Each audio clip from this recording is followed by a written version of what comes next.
field stand. Touchdown.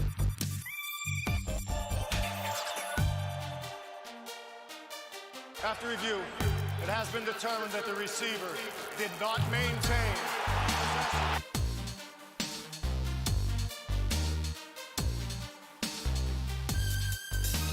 Quarterback's arm is going forward. It is the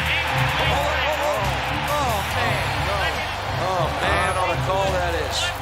That's the worst call in the history of all sports.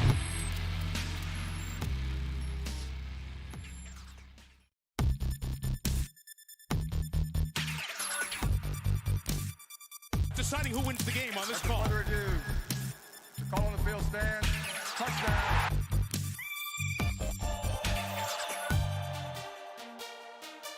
After review, it has been determined that the receiver did not maintain.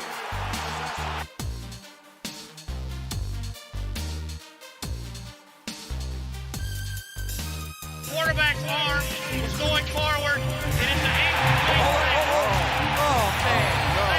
Oh, man, on a call that is. That's the worst call in the history of all sports.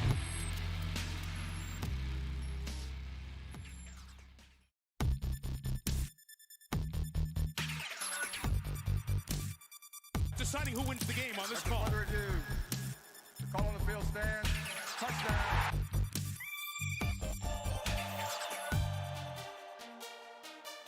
After review, it has been determined that the receiver did not maintain.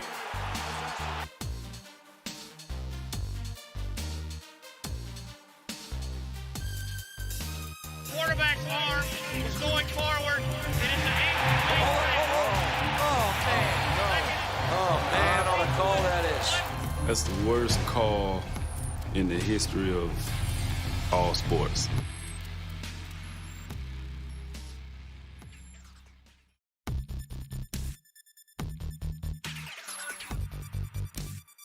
Deciding who wins the game on this call. Under review. Call on the field stand. Touchdown.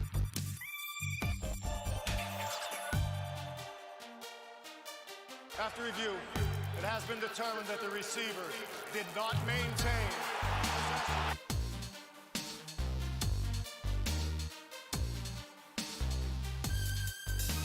quarterback's arm is going forward. It is the Oh, man, on a call that is. That's the worst call in the history of all sports.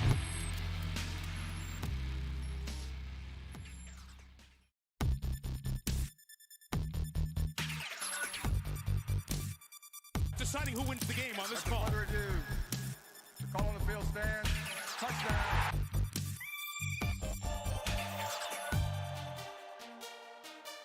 After review, it has been determined that the receiver did not maintain.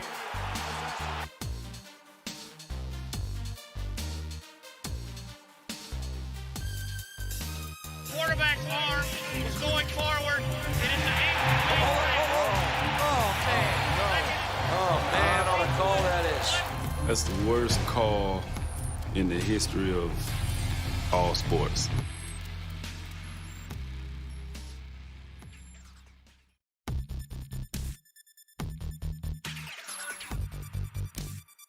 Deciding who wins the game on this call. Under review.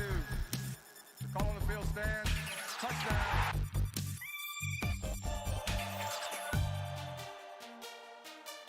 After review, it has been determined that the receiver did not maintain.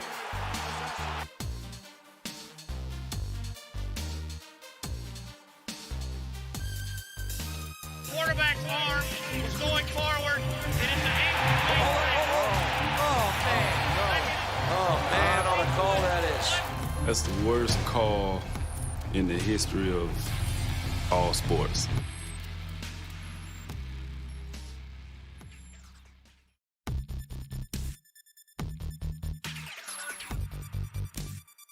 Deciding who wins the game on this call. Under review. Call on the field stand. Touchdown.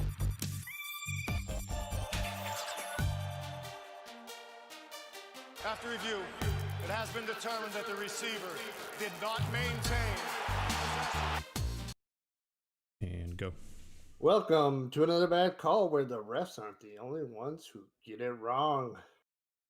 What's happening? It's another Friday night football stream. Our ugly mugs on your screens on Facebook, Twitch, whatever else JD's got this shiznit streaming through. I don't know. You got us in all sorts of places, man. You got us on Twitch, Facebook. We got us on YouTube. If there's another place to do it, why not? Who knows? Maybe we'll start dropping some TikToks. I promise you, I won't be dancing on there. I can't promise you, Justin won't do something, but not without whiskey. Lots and lots of whiskey. Yeah, how you doing, buddy? I'm doing all right. Just survived through another week. And that's probably a little better than you did, but yeah, I'm here. Hopefully my DraftKings account survives. My lineup building has been going about as well as the Bears offense, so yeah. So sputtering. Yeah. You have the bright shiny moments, and then when you need it to count, it doesn't. I get it.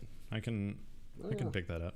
I've been picking a few guys that are going off, but I have not been able to put it all together. That's for sure. Yeah, I mean that's really the trick. I mean it's those couple guys that you get right that make you keep coming back. It's like the one shot on the 18th hole that brings you back to the golf course after a rough day. So let's talk about how you did last week then. I've got an idea, but let's talk about it. Oof. I think it was my worst week of the year. I had I had parts of pretty much all the guys that went off. None of them were together. I missed in cash. I whiffed completely in cash. It was a big week. All the chalk went off for the most part. And they went off big. And if you missed one piece of it, you weren't you really weren't going to get there. And I didn't have Devontae Adams in cash, nor Tyler Lockett in cash. I did have one lineup that had Devontae Adams and Tyler Lockett, and it min cashed, I think, because the rest of that lineup just crashed and burned. So that's really the struggle part. I was the same way. If I start going through my point totals here, I got 41 out of my QB, 42 out of both my running backs. I had 22 from a receiver. I had 17 from a defense, 20 out of my flex. It's sounding really good. The problem is I also had a 4.3 out of DK Metcalf and a 1.4 out of Mike Williams. Those are your killers. Had I put a Tyler Lockett in there instead of DK Metcalf, it changes your entire week. Oh, for sure. And value wise, I mean, it's you're right there. But so it brings me to something. I mentioned last week, hey, we're going to try doing something a little bit different, and we tried to get it going. It didn't really pick up steam, so we'll try it again this week. The bad call of the week. Yeah. I looked at my lineup and I said, okay, I had 3 guys that scored less than 10 points. Who's my bad call? DK Metcalf? No, I don't think DK Metcalf's a bad call. It didn't work out, but I don't think it was a bad call because when you look at the matchup and his usage, it just didn't work out. It was a different day. It's going to happen.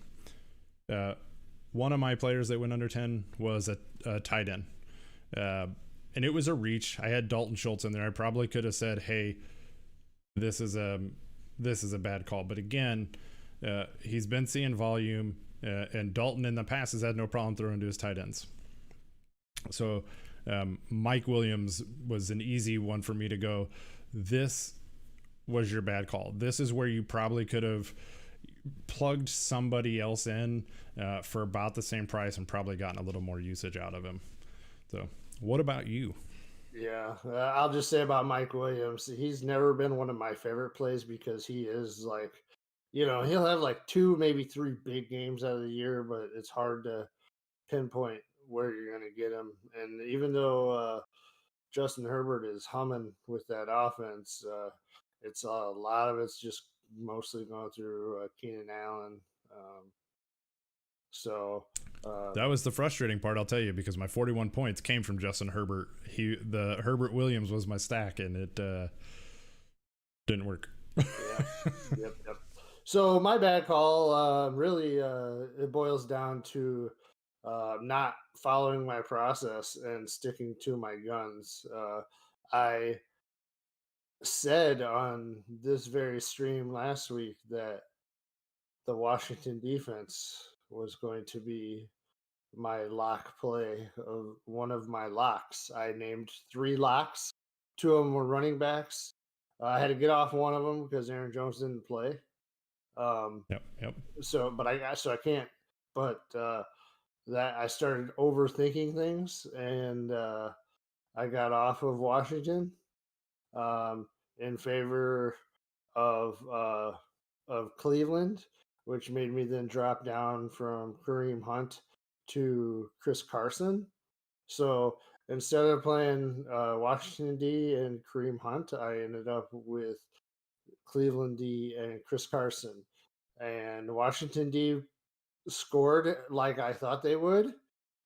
And where Cleveland didn't have a bad week, but they didn't score as much as Washington. And, Chris Carson goes out in the first quarter and does nothing. And that's the difference between breaking even last week and pretty much losing most of what I played, which is highly disappointing when I tell myself I've locked something in and I let myself open the lock. Yeah, it's a rough one. I mean, it's a little bit. It's a lot hard to lock things in on a Friday, but Oh yeah, I was mean, pretty well convicted. Washington, everybody played Washington because it was the right play at the right price, and it's just very frustrating that I knew the process. I did the process, and then I said, "Screw the process." Yeah, there's something to be said for pivoting. There's a time to do it and there's a time to not do it.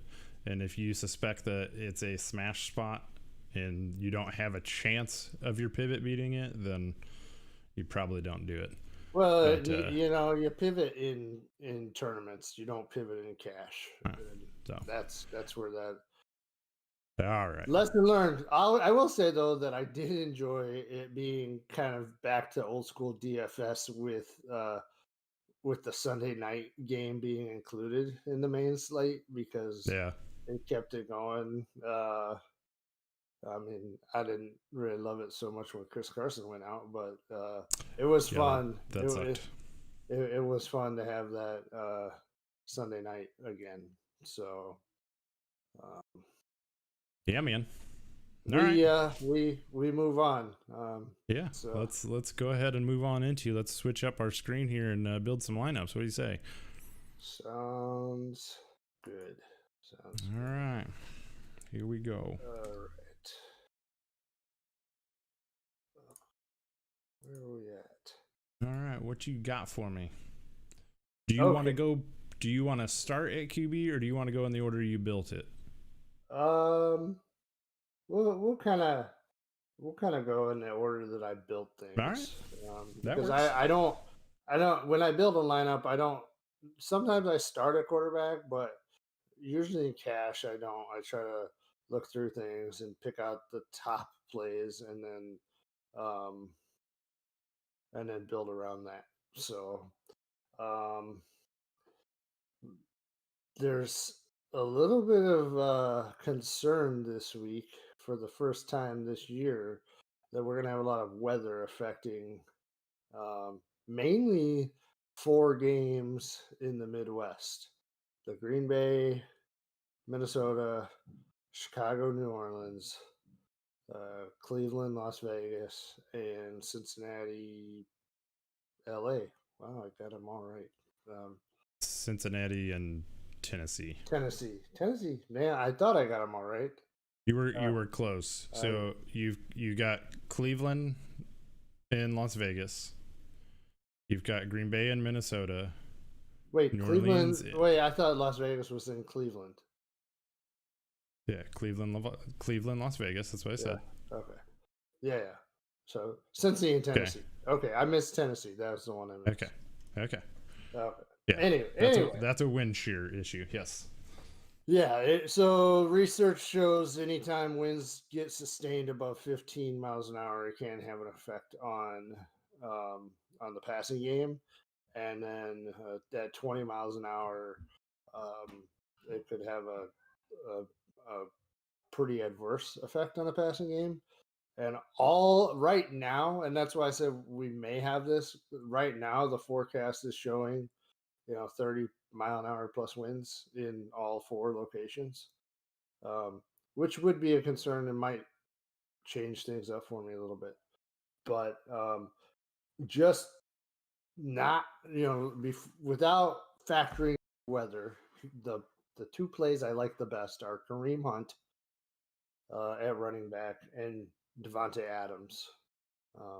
Adams is expensive, 8,800, but he's bringing the thunder like Michael Thomas did last year. He's getting all the targets. He's getting all the air yards. There's really no competition for all that action in Green Bay in the passing game. There's complementary people, but nobody can guard him. So he's getting all that love. And then Kareem Hunt at 6,900, I believe. Las Vegas is 30th in the league from average fantasy points allowed to the running back position. We still have no Nick Chubb. Last week, Cleveland got it done through the air, but I think there's probably some regression back towards the running game this week, and the Raiders are really a run funnel defense, so he's in a really nice spot. And then the other guy that I really like, just because he's been the most consistent so far this year, is Alvin Kamara. And he's at 8,200 there at Chicago, but he's involved running and receiving. I know it's a tough matchup, but he seems to have been able to, maintain that 20-point floor basically throughout the season. So right now, those are my 3 building blocks. All right. I'm curious to see how you build the rest of this out with I mean, you've got basically 24,000 gone at this point. So okay, well, so next, knowing that I've spent a lot of money there, I'm looking for value at the quarterback position, and with Seattle being a very good team and putting up a lot of points, they've also given up a ton of points to the quarterback and wide receiver positions. So I got a little mini stack here with Garoppolo and Brandon Ayuk, with Deebo Samuel out, and Ayuk. Even when Samuel was in, Ayuk has really started to come on. They're using him in short passing. He's just a really explosive type player. He's going to have a lot of opportunities. The running back position, it has been it's beat up for San Francisco. They got a lot of running backs, but they all have some sort of nicks, and we don't really know what's going on with that right now with that unit. So Garoppolo at 5,500 is about as cheap as you can get at the quarterback position, and he's viable. he's not going to have a huge game to pay that off, but Seattle has been giving up a lot of points to the quarterback position. I still have another spot that I need value in to continue bringing this lineup together. And so Marcus Johnson, Indianapolis Colts, comes in at stone minimum, 3,000. Last week he had 8 targets, and that accounted for 43% of the air yards. He seems to be coming on there for the Colts, who have forgotten that they have T.Y. Hilton on that team. So when you get 8 targets and a guy for 3K, I'm not expecting that he'll get necessarily 8 targets again, but even if he can get 6 targets at that price, I can swallow putting him in the lineup. Okay. So then we got Harrison Bryant at the tight end. He went off last week, and so you might say it could be chasing points, but he's he's been running as the number 1 tight end now with Hooper out, who he's still going to be out, and Mayfield seems to have a little bit of rapport with this guy. So again, he's not too expensive at 3,200. The matchup with the Raiders is not terrible, so I'm gonna go with that.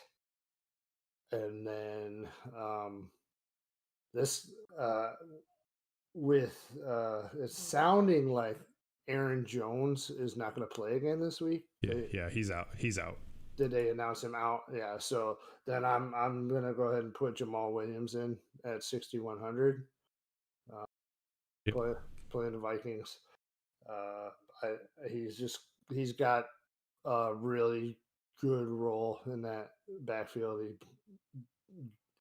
plays in the passing game.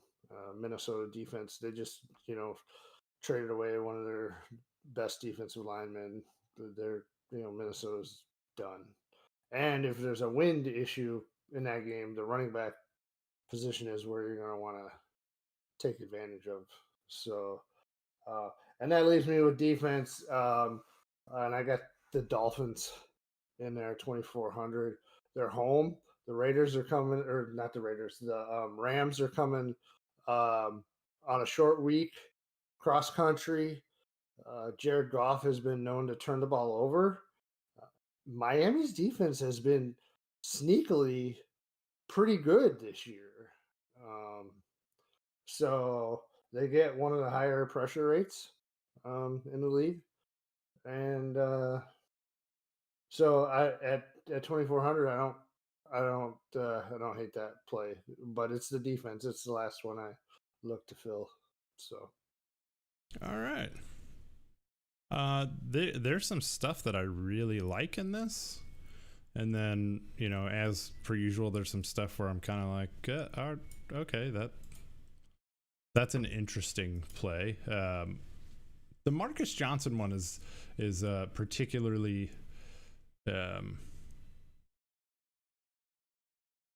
It's just all right. I can kind of see it. That seems like your one dart throw in the lineup. But I suppose when you've got so much tied up with Kamara, Hunt, and Adams that you're gonna have to take one. So it's hard to say it's a bad dart throw. So all right. Interesting. If he's getting the target share, I can honestly say, with the way my schedule's been, I switched over to my working at 2 a.m. to 10 a.m. and so last week when all the games were going on, I put the red zone on and then just kind of zonked. So I only saw a total of about 20 minutes of football. last week. Somebody else cheap, Denzel Mims for the Jets is 3,200. He could be an option if we see the Jets. The Jets are going to be behind. They're going to have to be throwing the ball. So if we see that they are that he's going to have another guaranteed role, he could be an option.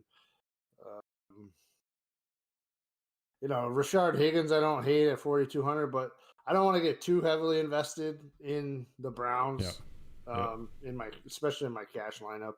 So say no more. As soon as you say I don't want to get too heavily invested in the Browns, I mean, there's only so many teams that you can say that about. So that's where I'm at. I'm sure this is going to change. I'm not feeling as convicted as I did last week at this time. So, there's still some news to parse through. I mean, definitely with the weather, and then still a lot of injury type news up in the air that could close off or open up value. Yeah, 100%. Yeah. All right. Well, let's go ahead and let's jump over and let's run through this lineup that I built rather speedily this morning. And when I say this morning, I mean at like 4 or 5 a.m. this morning when I was trying to stay awake. So I won't go in any particular order. I'll start and I'll go top down. I will tell you historically when I've built my lineups, I don't look at the weather first. I always build how I like the plays, and then I go back through and adjust if there's like a weather issue going on. The reason I do that is because in the past I have always looked at the weather and said, that's going to affect this game.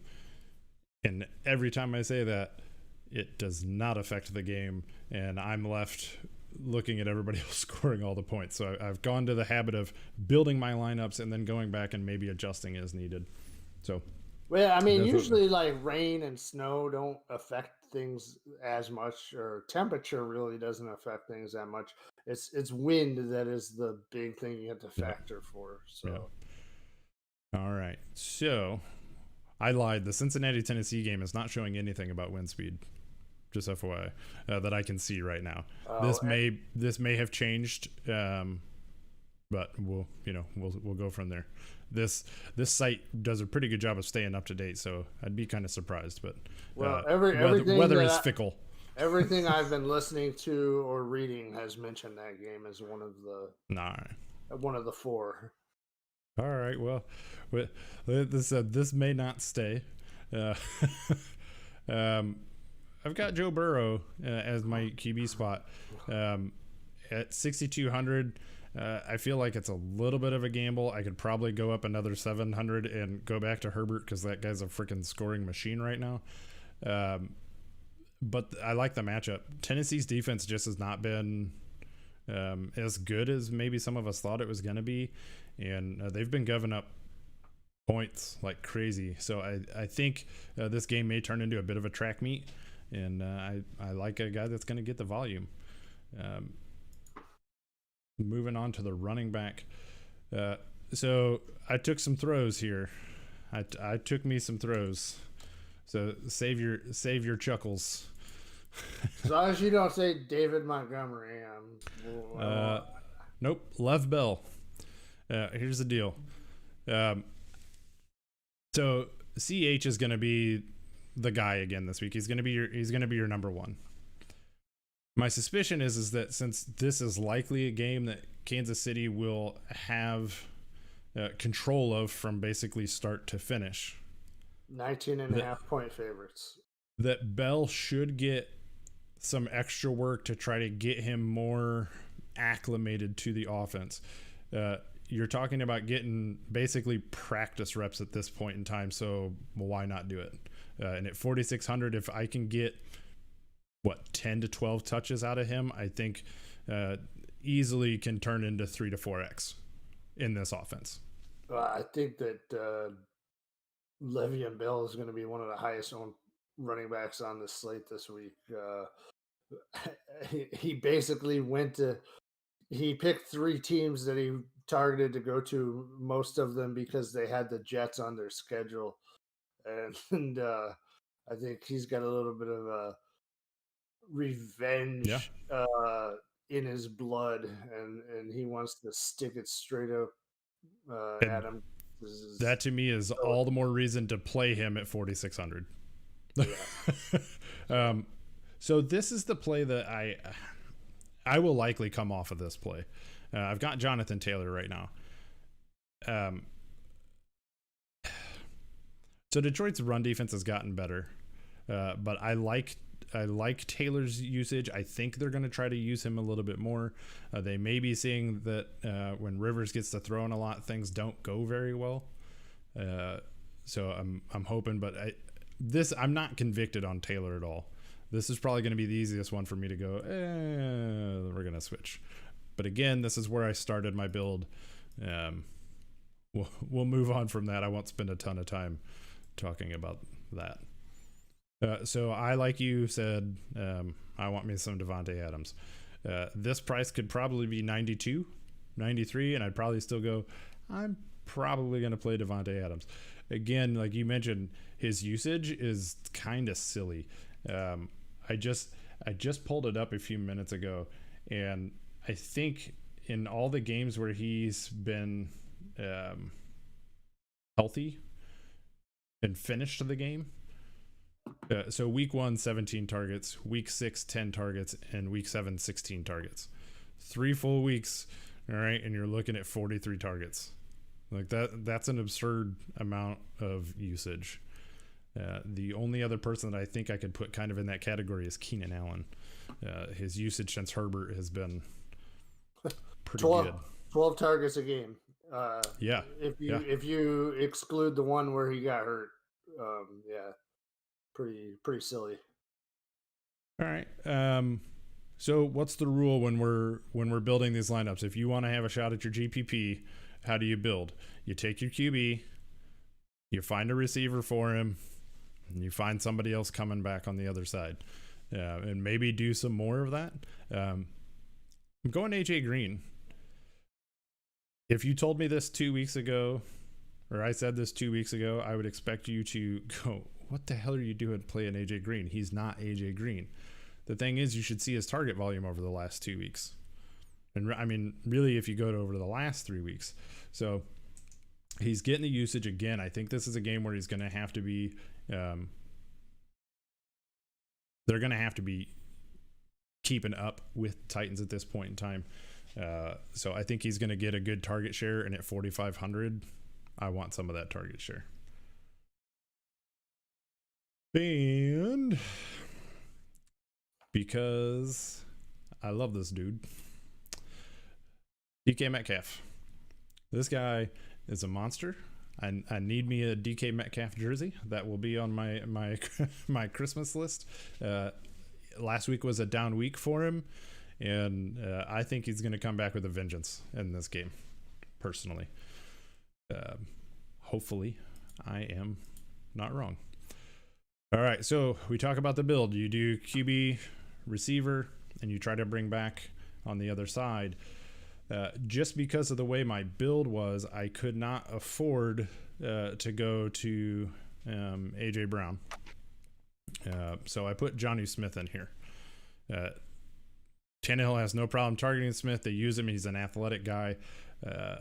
He's not going to get you 10 targets a game, but if he can get me 5 at 4,100 as a comeback stack, I'm okay with that. Here's another play that I am probably going to come off of because there's been some injury news since I built this, and he was my bad call last week.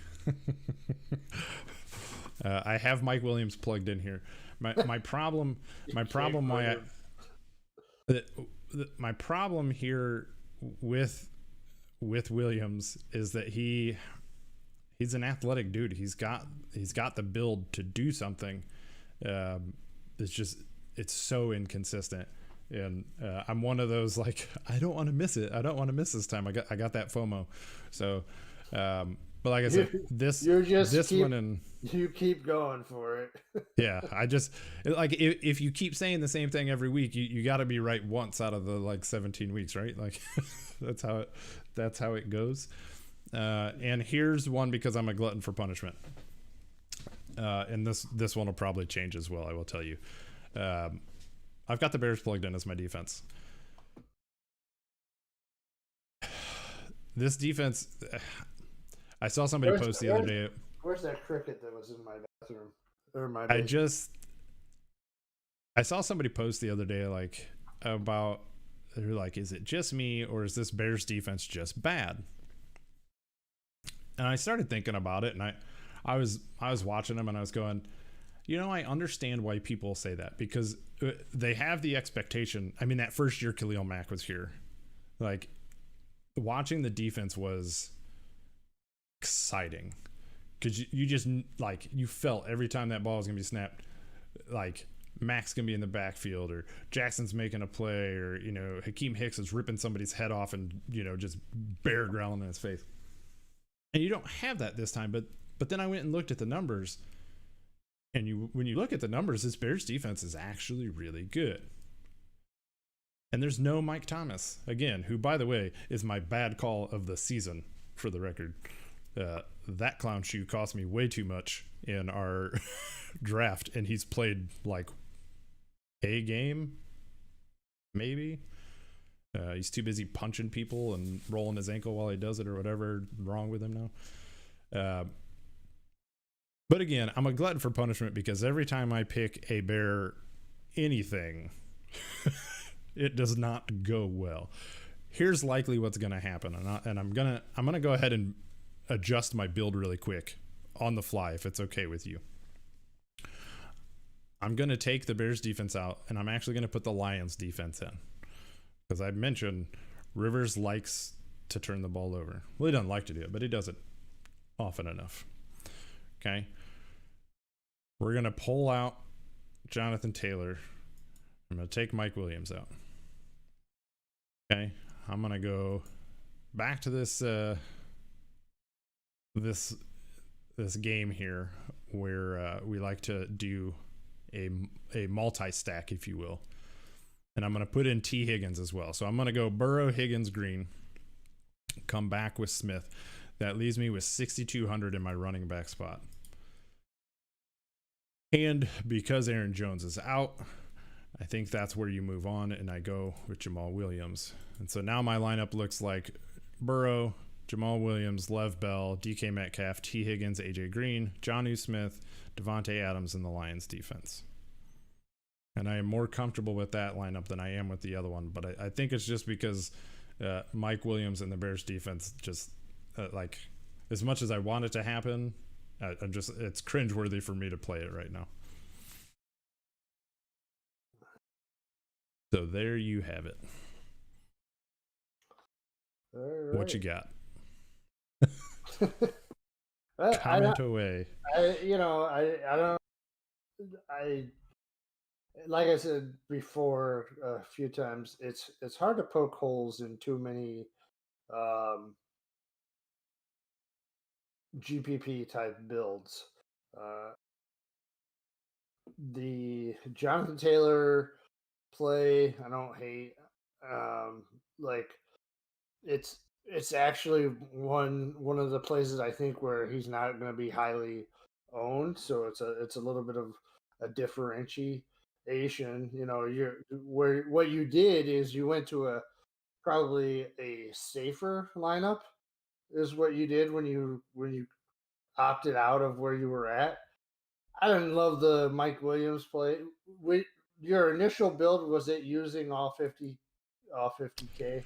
I had an extra 200, I think. So, real quick, let me just pull it. If I go into that area, I can do like Zach Pascal, who I don't actually mind in this matchup. But then then you're going down. You've got John Brown, against New England. Edelman, who's probably not going to play at this point in time, or I think he's out. He's out. He had surgery. Yeah, so. Yeah. So I mean, then you start going Anthony Miller, Preston Williams against the Rams. You got Rashard Higgins, Marvin Jones, Michael Pittman, Hunter Renfrow. Your options start dwindling very, very quickly. I will say this: I do have one other play, and this will be my GPP play. One of my receivers. I'm going to put in Peoples-Jones this week. I'm going to have some shares of Donovan Peoples-Jones. He already seemed to have some sort of chemistry with Baker, and again, I think that game's probably going to be decently high scoring, depending on that wind issue. Based on the wind, we've seen a lot of reverse line movement. That game was initially at 55.5, and it's all the way down to 50.5 at this point. So I definitely know that people are concerned about that wind. That's an interesting price range. I don't know if you got the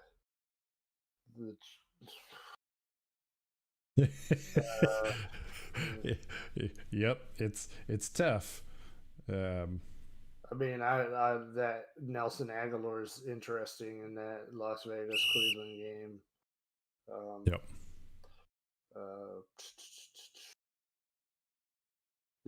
I don't know. That's.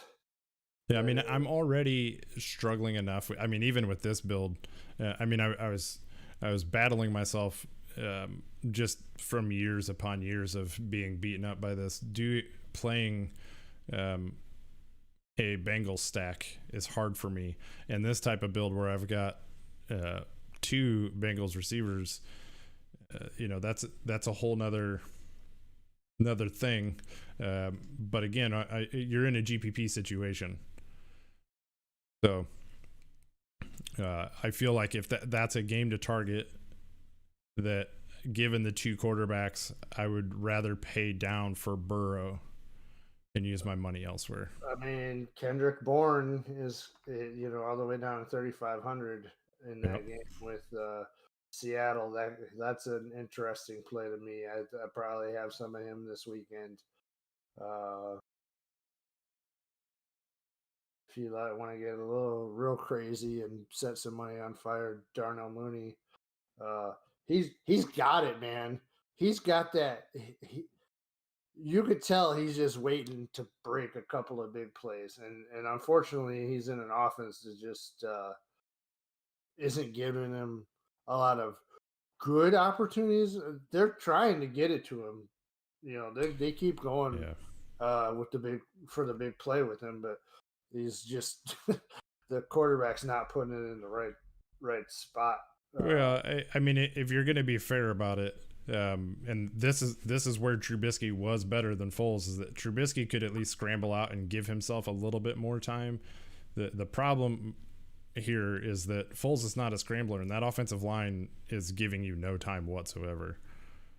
So I think it makes it to. I think it causes that like half second will cause you to miss. Well, yeah, he needs to work on his footwork and be able to slide in the pocket a little bit, and throw into the ball, rather than everything off of his back shoulder, because he has underthrown more balls this season already than is hard to it's hard to swallow to see how poorly.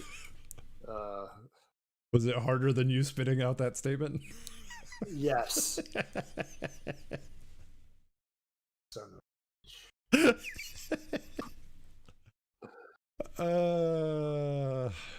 Sorry, I couldn't help it. It was right there.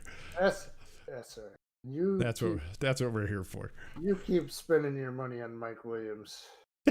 Hey, he's gonna hit 1 week, and it'll probably be the week where I give up. 17, week 17. You won't have any money left to spend on him. It'll be the 1 week I don't play him, and he's gonna be like, I'm gonna go for 80 and 3 tutties. Man. That's how it goes. I'll tell you what. So last week was a big week. There was a lot of like chalk. The chalk went off. Everybody went crazy with scoring.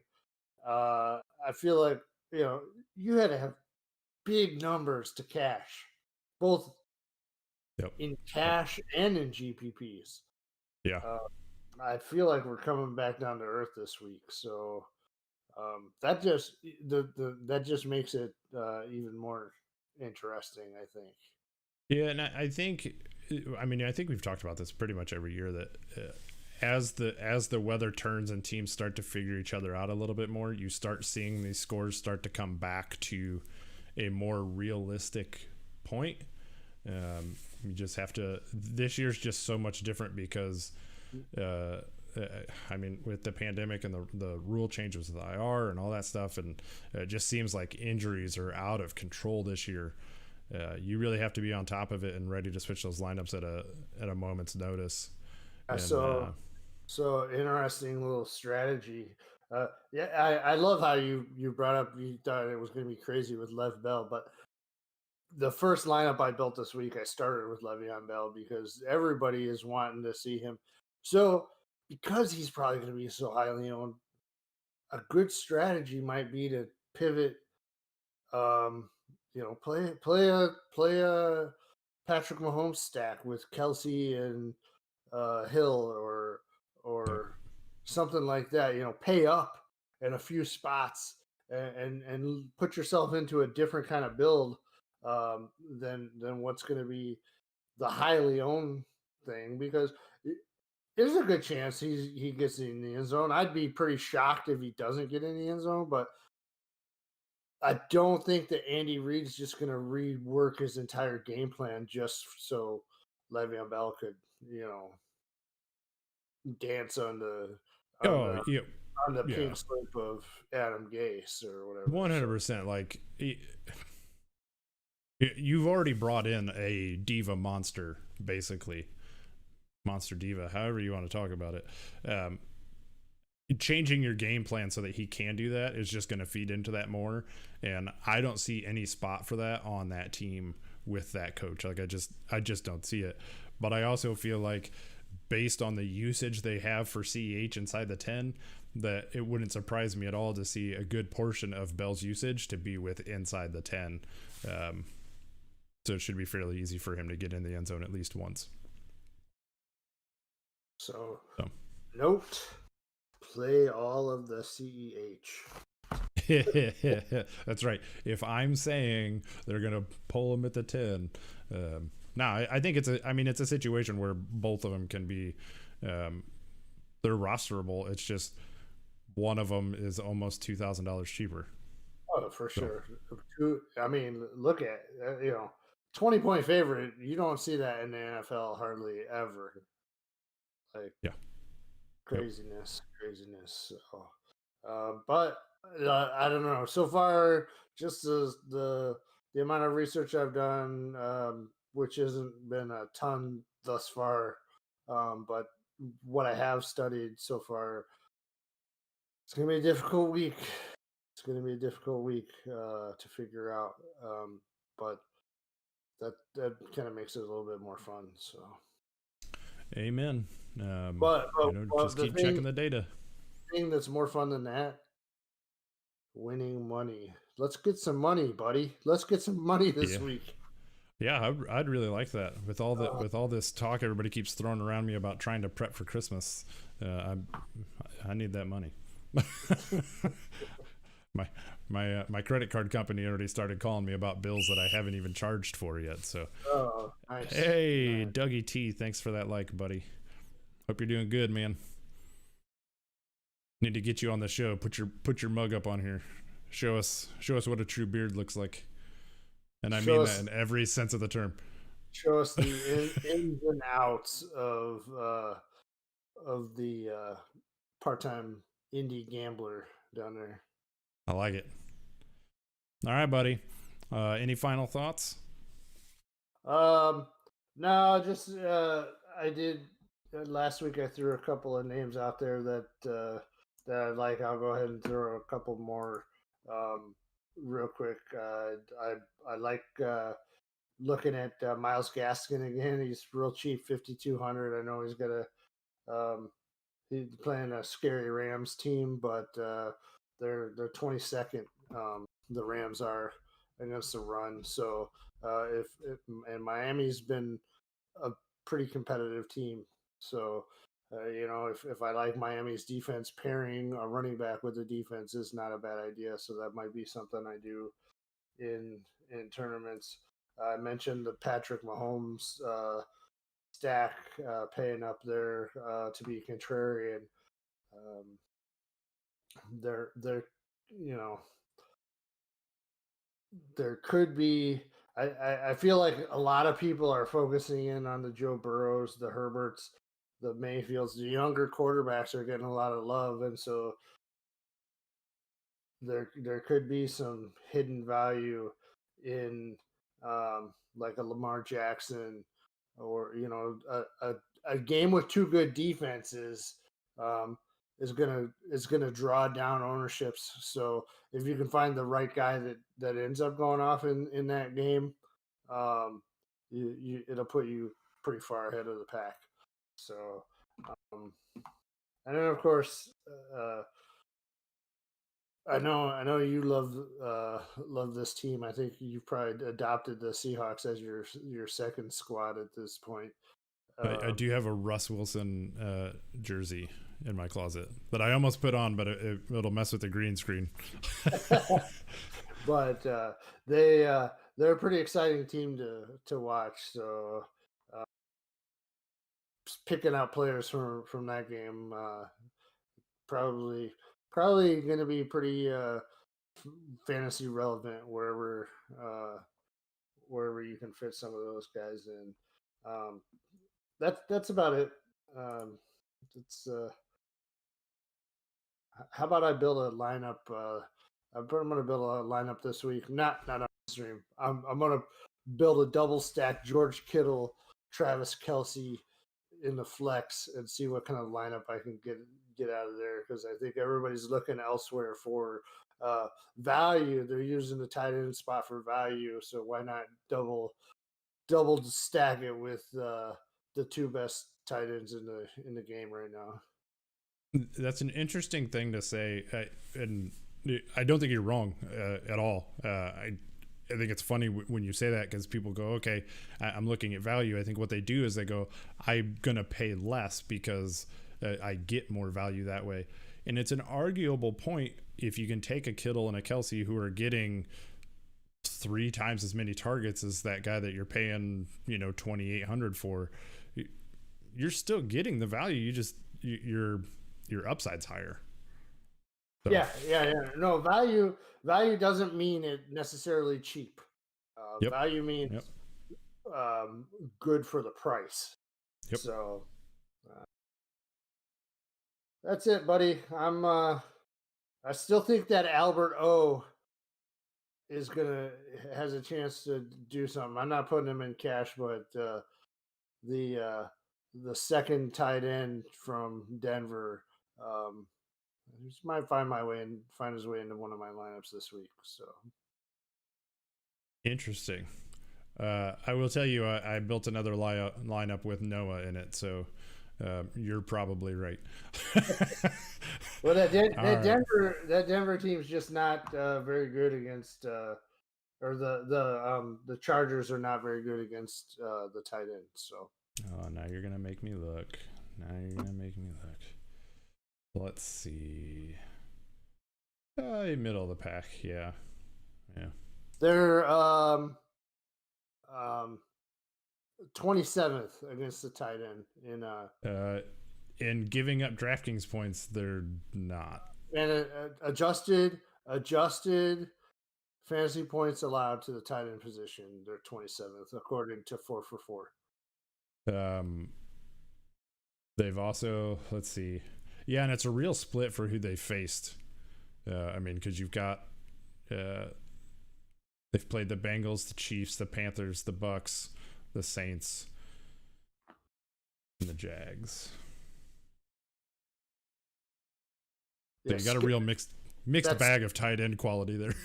that's scheduled adjusted fantasy points allowed. That's crazy. 27. So in DraftKings points alone per week, that's like 14 points a week, which is middle of the pack. But yeah, I mean you'll take that in that type of game for what's your guy 2,800? Yeah. So and the reason I brought that up is that I'm not saying that he's going to surpass Fant, but you got I think Patrick is out. Is that right? One of those receivers are out for Denver, so it just opens up more opportunity. Yeah, Tim Patrick is questionable. I don't know if he's been declared out yet, but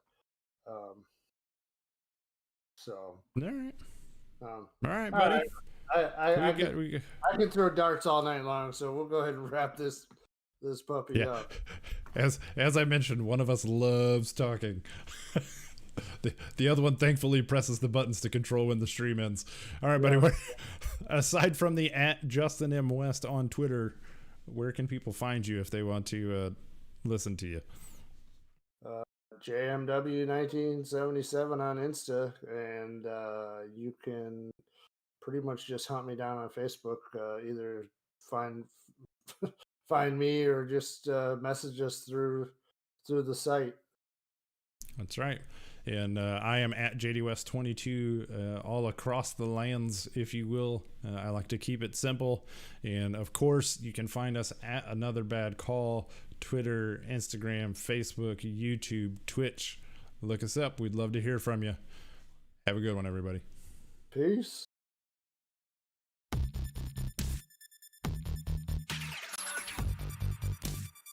Deciding who wins the game on this call. Further ado, the call on the field stand. Touchdown.